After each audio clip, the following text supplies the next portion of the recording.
غار ہرا سے نیچے تشریف لاتے ہیں، اپنے گھر پر چلے جاتے ہیں. آپ فرماتے ہیں کہ مجھے کمبل اڑائیے. آپ کو کمبل اڑایا جاتا ہے، لیکن آپ کا جسم اتنا تپ رہا تھا، آپ کو اتنا شدید بخار تھا کہ آپ بار بار یہی کلمات دہرا رہے تھے کہ مجھے کمبل اڑاؤ، مجھے کمبل اڑاؤ، مجھے کمبل اڑاؤ. حتیٰ کہ جب آپ کا بخار جب کم ہوا، جب آپ کا جسم ٹھنڈا پڑا، حضرت خدیجہ الکبریٰ سے اچانک میرے آقا سرور عالم صلی اللہ تعالیٰ علیہ وسلم فرماتے ہیں اور پھر غار حرا کا واقعہ بیان کرتے ہیں. اور پھر میرے آقا فرماتے ہیں اے خدیجہ مجھے اپنی جان کا خطرہ لگتا ہے. جب حضرت خدیجہ نے اتنا سنا تو حضرت خدیجہ الکبریٰ عرض کرتی ہے کہ یا رسول اللہ علیہ الصلوۃ والسلام، آپ کی جان کو کوئی نقصان نہیں پہنچ سکتا، کیونکہ آپ جو ہے وہ مظلوموں کے ساتھ کھڑے ہوتے ہیں، آپ درد مندوں کے درد کو بانٹتے ہیں، آپ تمام لوگوں کی مدد کرتے ہیں، اپنے رشتہ داروں کے ساتھ حسن سلوک سے پیش آتے ہیں، آپ اچھے سے ہر کسی کے ساتھ گھل مل جاتے ہیں. اور پورا مکہ اور پورا ملک عرب آپ کی صداقت و امانت کی مثالیں دیا کرتا ہے. اس وجہ سے آپ کو کوئی خطرہ لاحق نہیں ہوگا. اور پھر حضرت خدیجہ الکبریٰ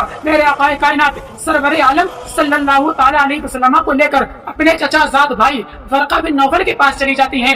ورقہ بن نوفل یہ جو ہے یہ ان لوگوں میں سے تھے جو موحد تھے، یعنی جو اللہ تبارک و تعالیٰ کو ایک مانتے تھے، بت پرستی کو غلط سمجھتے تھے اور اس سے دور رہا کرتے تھے. اسی غرض سے ورقہ بن نوفل جو تھے وہ نصرانی ہو گئے تھے اور انجیل کا ترجمہ عربی زبان میں کیا کرتے تھے. اور آپ اتنے بوڑھے ہو چکے تھے، کافی زیادہ بوڑھے ہو چکے تھے، آپ کی جو آنکھیں تھی ان سے روشنی جا چکی تھی، یعنی آپ نابینا ہو چکے تھے. جب حضرت خدیجہ الکبریٰ میرے آقا علیہ الصلوۃ والسلام کا ہاتھ پکڑ کر حضرت خدیجہ جب ورقہ بن نوفل کے پاس پہنچتی ہے اور ورقہ بن نوفل سے کہتی ہے کہ اے بھائی جان آپ پہلے اپنے بھتیجے کی بات کو سنیے. میرے آقا علیہ الصلوۃ والسلام سے ورقہ بن نوفل کہتے ہیں کہ اے محمد بتاؤ کیا بات ہے، آپ نے کیا دیکھا؟ تو میرے آقا کائنات سرور عالم صلی اللہ تعالیٰ علیہ وسلم غار حرا کا پورا واقعہ بیان فرما دیتے ہیں. عجب جب ورقہ بن نوفل یہ بات سنتے ہیں اپنی جگہ سے کھڑے ہو جاتے ہیں، پھر بیٹھتے ہیں اور کہتے ہیں کہ اے محمد یہ وہی فرشتہ ہے جو تم سے پہلے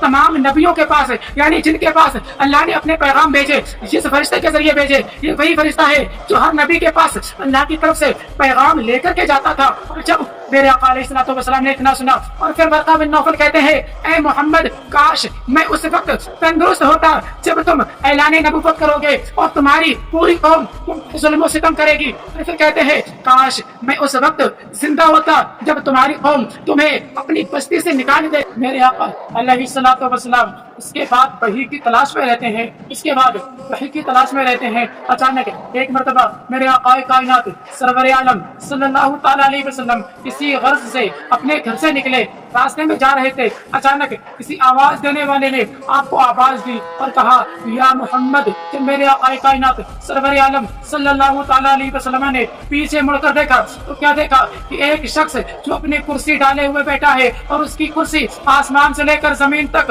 پورب سے لے کر پچھم تک چاروں طرف اس کی کرسی ٹکی ہوئی ہے اور وہ اتنا بڑا معلوم ہوتا ہے. میرے آقا کائنات صلی اللہ تعالیٰ علیہ وسلم اس کو دیکھتے ہیں اور پھر اس کے بعد اپنے گھر کی طرف چلے جاتے ہیں. میرے آقا علیہ الصلوۃ والسلام کو پھر دوبارہ وہی بخار کی شدت رونما ہو جاتی ہے. میرے آقا کائنات کو پھر دوبارہ بخار آ جاتا ہے. میرے آقا علیہ الصلوۃ والسلام حضرت خدیجہ سے کہتے ہیں کہ مجھے چادر اڑاؤ، مجھے چادر اڑاؤ. تو حضرت خدیجہ الکبریٰ آپ کو چادر اڑاتی ہے. جب آپ کو چادر اڑائی جاتی ہے اس کے بعد اچانک آپ پر اللہ تبارک و تعالیٰ کی وحی اترنے لگتی ہے. اللہ کا کلام آپ کے قلب پر نازل ہوتا ہے. سورہ مدثر کی ابتدائی آیتیں جب اللہ تبارک و تعالیٰ اپنے محبوب پر نازل فرماتا ہے، اللہ تبارک و تعالیٰ فرماتا ہے جس کا مفہوم یہ ہے کہ اے بالا پوش کھڑے ہو جاؤ، در سناؤ اور اپنے خدا بندے قدوس کی بڑائی بولو اور اپنے کپڑے پاک رکھو اور بتوں سے دور رہو. حضرات جب اللہ تبارک و تعالیٰ کی ابتدائی سورہ مدثر کی آیتیں نازل ہوتی ہیں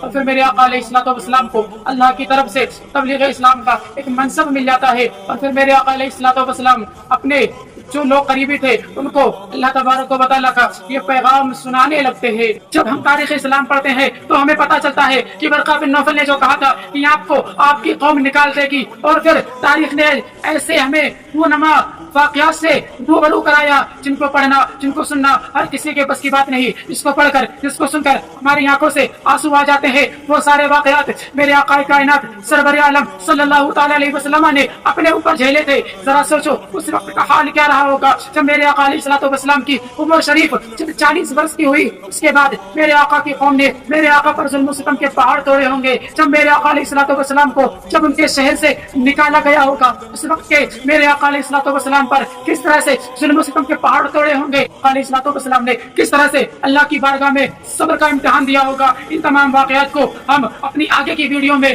سمجھیں گے بیان کریں گے اور جانیں گے.